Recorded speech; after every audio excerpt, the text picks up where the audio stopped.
सो reject करते हो तो प्रारंभ में आप किसी एक पार्ट में रिजेक्ट करते हो. मान लो आपने अपने थॉट्स में रिजेक्ट कर दिया, वो थोड़ा इजी होता है.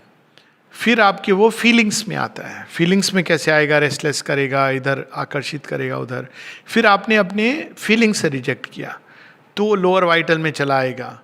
आपने वहाँ से रिजेक्ट किया, वो आपकी शरीर में चला जाएगा. शरीर से रिजेक्ट किया, सब कॉन्शियस में चला जाएगा. मान लीजिए आप इतने बड़े योगी हो गए कि आपने सब कॉन्शियस से रिजेक्ट किया, तो आपके एनवायरमेंटल कॉन्शियसनेस में रहेगा जहाँ से वो वापस आएगा. तो ये एक बहुत लंबी प्रोसेस है. ये Rome was not built in a day. बार बार ये चीज़ बतलाते हैं. तो फिर आप इसको रिजेक्ट के साथ साथ ऑफरिंग. फिर कुछ चीज़ें हैं जो जिसकी बात हो रही थी कि वो कंप्लीटली नेचर से नहीं जाएंगी, वो प्योरीफाई होंगी. कुछ हैं जो कंप्लीटली जाएंगी. भय has to go. Fear is dangerous, it has to go. Ambition it can change in to service of the divine. ये सावित्री में इसका वर्णन है. अपने लिए नहीं, महत्वाकांक्षा, एक ही महत्वाकांक्षा, भगवान की सेवा करें. It will change in to that. Sexuality it will transform, but it's a long process. Is the last resistance, क्योंकि उसके रूट्स हमारे बायोलॉजिकल फिजिकल चीज में है. तो आप रिजेक्ट करोगे और फिर प्रीमेच्योरली जाएगी भी नहीं. ईगोइज्म आप रिजेक्ट कर रहे हो तो आप क्या करते हो? प्रोसेस होती है तामसिक ईगोइज्म से आप राजसिक ईगोइज्म में प्रवेश करते हो. राजसिक में भी दो प्रकार की ईगोइज्म है. एक जो तमस की ओर जा रही है, एक जो सत्य की ओर जा रही है. जब कोई कहता है सेल्फ रेस्पेक्ट, तो इट इज ईगोइज्म, बट एक हेल्दी ईगोइज्म है. नोबिलिटी, मैं बहुत नोबल हूं, सात्विक ईगोइज्म है. फिर आप उसके बाद सात्विक ईगोइज्म में प्रवेश करते हो. फिर उसके बाद आप स्पिरिचुअल चेतना में जाते हो तो ईगोइज्म खत्म नहीं होती है, वो तो सेल्फ रियलाइजेशन के साथ होती है. स्पिरिचुअल ईगो आपको पकड़ सकती है. I am a devotee, I am an instrument of God, I am a bhakt, I am this, I am that, I am a powerful spiritual being, I am a guru, I am a yogi, sanyasi, tapasvi, you name it and it is there. तो उसको जाने का दो ही रास्ते होते हैं. एक तो you discover the child with in you who is a portion of the divine mother. तब आपकी ईगो एक थिन फिल्म की तरह रहती है. साइकिक बीइंग के साथ ईगो नहीं जाती है, लेकिन एक थिन फिल्म की तरह रहती है. तो आपको पता है कि ये आपकी personality is very easy to work upon it. वो आएगी लेकिन you can work upon it very easily. इसीलिए पहले साइकिक. दूसरा, जब आप उस वन सेल्फ के साथ एक हो जाते हो जो सारी सृष्टि में है, तब आप ईगोइज्म से मुक्त हो जाते हो, ईगो सेल्फ से मुक्त, क्योंकि आपने डिस्कवर कर लिया वह एक जो सारी सृष्टि में व्याप्त है. तो आप कैसे ये मैं हूं इन द सेंस कि आपका एक limited name form, it goes away. तो ये दो ही रूट हैं. और जहां तक प्रकृति के दोषों का सवाल है, गीता क्या कहती है, श्री अरविंद उसकी बात पुष्टि भी करते हैं. कब आपकी प्रकृति पूरी तरह दोष मुक्त होती है? You know the condition. Desire से कंप्लीट मुक्ति हम लोग कैजुअली बोलते रहते हैं. श्री अरविंद गीता के इस श्लोक को वो करते हैं कि कब ये खत्म होता है? जब वो व्यक्ति परम दृष्टवा बन जाता है. He has seen the supreme. अब संसार में इसके 3-4 उदाहरण हैं रिसेंट टाइम्स में. एक तो श्री रामकृष्ण परमहंस के हैं, but even then he was so careful कि उनके गलती से किसी लेडी का वो हाथ टच कर गया उनके पाँव से, तो गंगे गंगे करके वो गंगा जल डालने लगे, बिकॉज ही कामनी कंचन से दूर रहो. It was not perfect. तो वो अगर कंचन आ जाए, पाँव एक सिक्का उनके बिस्तर के नीचे, तो उनको बहुत अनकंफर्टेबल हो जाते थे. तो it was yet not perfect. दूसरा एग्जाम्पल हम देखते हैं श्री अरविंद के जीवन में, बिकॉज ही वॉज परम दृष्टवा. अलीपुर जेल में ही हैड सीन. तीसरा एग्जाम्पल श्री माँ के जीवन में. माँ ने सुप्रीम का विजन 3-4 बार, ये तो हम लोग जानते हैं अपने रिसेंट. और भी लोग हैं पुराने उसमें योगी जिन्होंने भगवान के दर्शन किए हैं, पर बिना उसके आपकी वो जो गांठ है ना, क्योंकि वो मायापति हैं, तो प्रकृति की गांठ, माया की गांठ तो तभी टूटती है जब आप मायापति को देखते हो. Then he decides. So ultimately उस दृष्टि से देखो तो ये तो पूरा खेल ही जगन माता का ये विस्तार है. She is preparing, taking. So इसमें करना केवल एक चीज है कि to keep pushing towards union with the divine. आप जिस भी रास्ते में जहां पर भी हैं, जिस भी अवस्था में खड़े हैं, आपको भगवान को पुकारना है और उस दिशा में चीजें जाएं. ये आपको अभिप्सा करनी है. This is the process. Part हुआ। दूसरा क्वेश्चन क्या था? मदर ने बोला था कि when there is a desire in you, goes up like हाँ हाँ, things come from subconscious desires. ये बहुत ब्यूटीफुल साइकोलॉजिकल चीज है। कई बार हमारे जीवन में कोई चीज होती है तो हम कहते हैं कि भगवान की कृपा से हुई। तो माता जी कहती है, how do you know they are not the result of your subconscious desires जो आपके अंदर कभी छिपी हुई थी। तो वो आपको लगता है कि ये डिजायर चली गई, इसलिए इस योग में तो थरोनेस है ना, परफेक्शन आपको कन्फ्रंट करना होता है, नहीं तो वो आपके जीवन में कहीं दबी हुई है। और एक ना एक दिन जब उस पर प्रेशर पड़ेगा रूपांतरण की शक्ति का, भगवान की शक्ति का, तो वो निकलेगी और वो आपके लिए एक ऐसा वातावरण, परिस्थितियां प्रकट कर देंगी जो आपके ही डिजायर कई वर्षों पहले, जिसे आप विस्मृत हो गए हैं, आपने उसको भूल गए हैं कि मेरे अंदर ये डिजायर उठी थी, और वो सबकॉन्शियस डिजायर वर्क कर रही है। कैसे वर्क कर रही है? अंदर अंदर से। डिजायर क्या है? एक ऊर्जा है। तो वो ऊर्जा संसार में जाके काम कर रही, कार्यरत है। तो कार्यरत है सबकॉन्शियसली, तो आपको भी पता नहीं चल रहा है, किसी को पता नहीं चल रहा है, और वो जा कर के आपके डिजायर्स की पूर्ति के लिए एक सामान इकट्ठा कर रही है। एक कुछ इस तरह का है कि आपने, आपके घर में कोई कार्य करता है, आपने उसको कहा मेरे लिए वो ले आना खाने का सामान। अब वो गया, इस बीच कोई और लाया, कुछ ले आया कि आप ये खा लीजिए, तो आपने कहा चलो ठीक है, आपने खा लिया, आपकी भूख अब नहीं है। वो ढूंढता ढूंढता 2 दिन बाद या 2 घंटे बाद कुछ लाया आपके लिए, मालिक ये क्या है? मालिक आपको भूख लगी थी। भूख तो अभी मुझे नहीं लगी है। नहीं मालिक, आपने ही मंगवाया था। अब आपके सामने वो डिश आ गई। सो ये उसके विषय में माता जी बता रही हैं कि जो डिजायर्स होते हैं वो एक फॉर्मेशंस होते हैं, इसीलिए इन चीज़ों पर कॉन्कर करना इतना सरल नहीं है। You should understand the difficulty. इसीलिए श्री अरविंद कहते हैं जब तक सबकॉन्शियंट और इनकॉन्शियंट पर विजय नहीं होती, विजय संपूर्ण नहीं हो सकती है।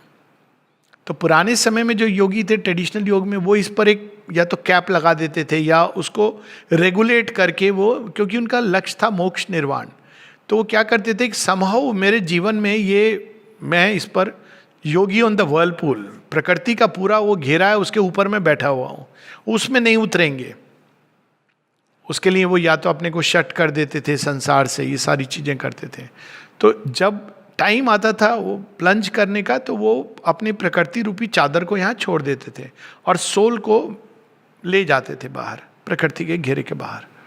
तो अब ये क्या हुआ, ये डिजायर्स का वो सारे संसार में फैल जाती है। So actually they were increasing the burden of humanity. It is a selfish thing, क्योंकि वो तो कहीं ना कहीं है। आपने जो डिजायर्स अपने, बुद्धिज्म का कंसेप्ट तो यही है कार्मिक लॉ का, उसमें तो इट इज लाइक आपने ये बॉल फेंक दी, आप चले गए आगे, तो बॉल का क्या होगा? कहीं तो गिरेगी, किसी और पे गिरेगी। बुद्धिज्म में concept is like that, which makes it more frightening, कि इनिशिएट आपने किया था, उसका भुगतान कोई और कर रहा है।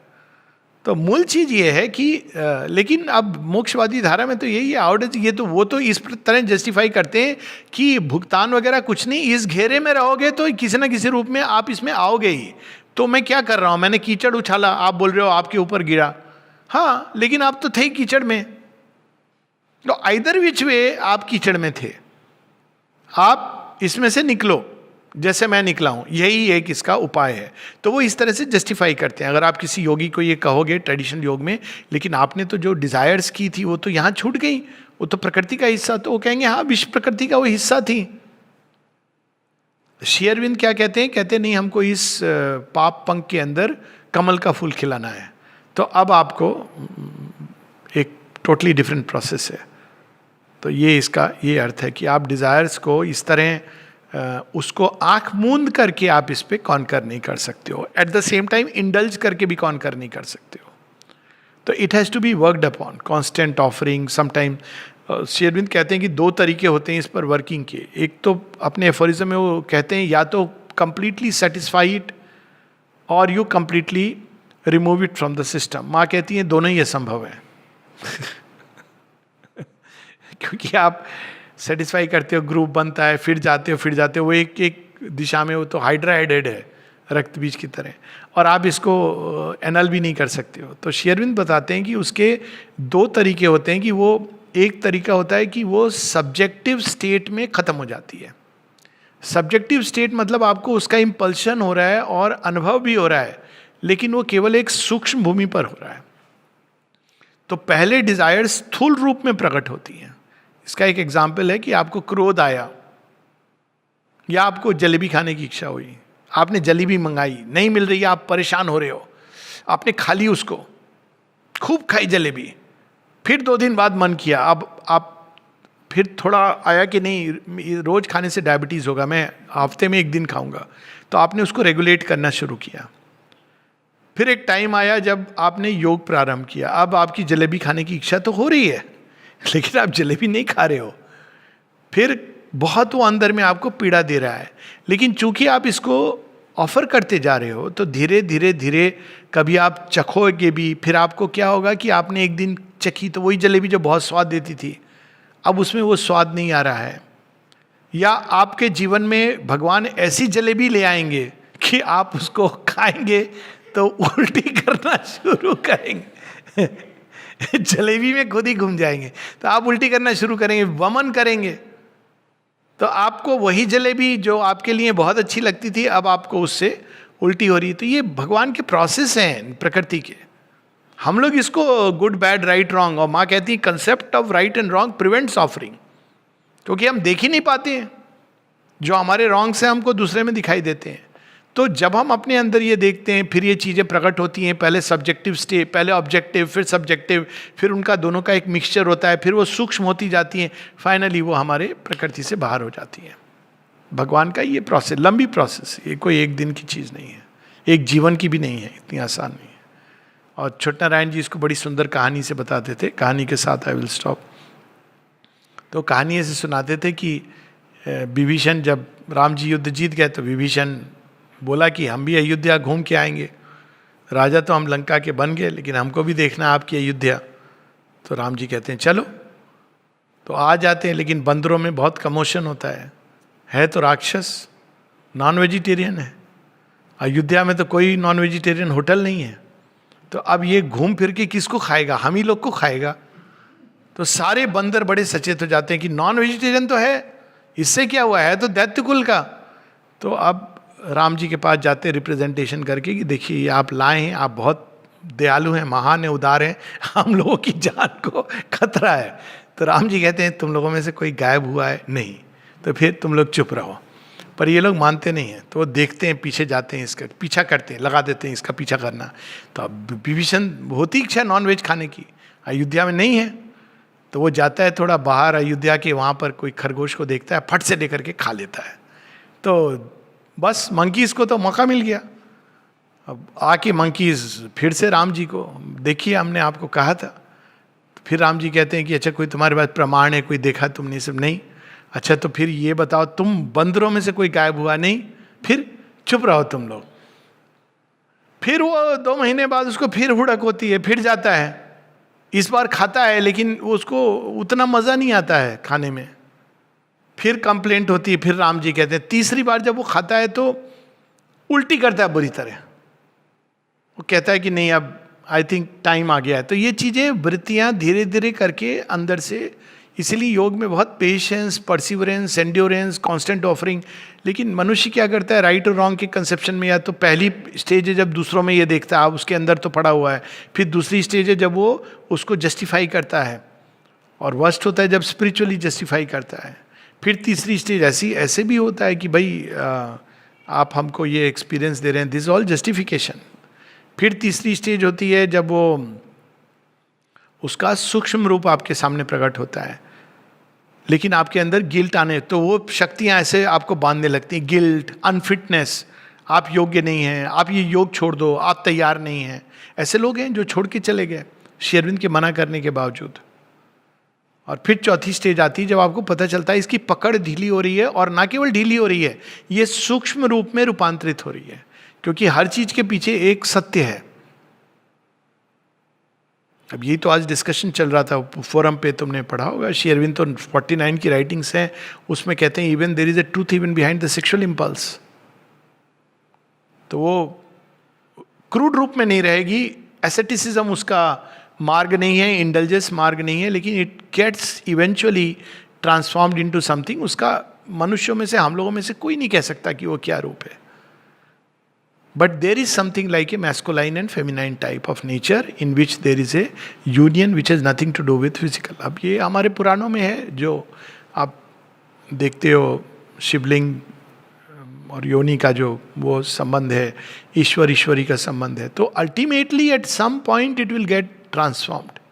लेकिन तब तक ये एक स्टेज है, और माता जी इसके बारे में और सचेत करती हैं, वॉल्यूम 11 में उनके है, बड़ी इंटरेस्टिंग है। कहते हैं कि मनुष्य को जब वो एनिमल नेचर है उसके अंदर, उसको ये नहीं कहना चाहिए कि मैं सुपर ह्यूमन बन गया हूँ। ही शुड नो कि भाई मैं मनुष्य हूँ, स्ट्रगल कर रहा हूँ। और प्रीमेच्योर स्ट्रगल के भी परिणाम बताती हैं कि देयर आर पीपल जो प्रीमेच्योर स्ट्रगल करने लगते हैं, और उसका परिणाम ये होता है कि दे कैनॉट, तो उनके अंदर ये सारी चीज़ें, इसलिए एडोलेसेंस में जल्दी श्री अरविंद माता जी नहीं लेते थे योग के लिए लोगों को। तो ये सारी एक लंबी प्रोसेस है। जब हम इस प्रोसेस को देखते हैं तब हमारे अंदर ये सब भाव नहीं आता, ये पापी है, ये पुण्यात्मा है, it all goes away because you see universal nature. अब उसमें श्री अरविंद कहते हैं there is not a single sin which is not our sin. पहले वाले अफरिज्म में कोई ऐसा पाप, क्योंकि आप देखते हो विश्व प्रकृति के साथ एक हो जाते हो, तो आप देखते हो कि जिसको हम कहते हैं मेरी प्रकृति, आपकी प्रकृति कुछ नहीं होती है। हम प्रकृति के यूनिवर्सल फोर्सेस में से एक पर्टिकुलर लाइफ में, एक पर्टिकुलर पर्सनालिटी के लिए एक विशेष प्रकार का संयोजन चुनते हैं। नेक्स्ट लाइफ में आप दूसरा संयोजन चुनते हैं, लेकिन वो प्रकृति विश्व प्रकृति का अंश है। और जैसे ही चेतना विस्तार में प्रवेश करती है तो आप देखते हो कि जो कुछ किसी के भी अंदर है वो आपके अंदर भी है। यही तो कबीरदास जी ने भी बताया ना, जब कॉस्मिक कॉन्शियसनेस की, बुरा जो देखन मैं चला, मुझसे बुरा ना कोई। वो सारी चीजें जो दूसरों के अंदर हैं वो मेरे अंदर है। एक बहुत यहाँ बहुत अद्भुत, मैंने एक बार ये होता है योगनिष्ठ, एक है यहाँ पे, मैं योगी ही बोलूँगा, लेकिन लोग उनको योगी के रूप में नहीं जानते, क्योंकि हमारी योग की आइडिया जो है इस तरह से बैठा हो, उस तरह से। तो उन्होंने वो एक शेयर कर रहे थे, बड़ी इंटरेस्टिंग घटना हुई थी। घटना किसी के साथ हुई थी जिसको कहा जाए नॉर्मली कि वो अपने भटक गया, इधर उधर चला गया। तो जब उनको ये पता चला तो उनका जो रिस्पॉन्स था वो बड़ा अद्भुत था।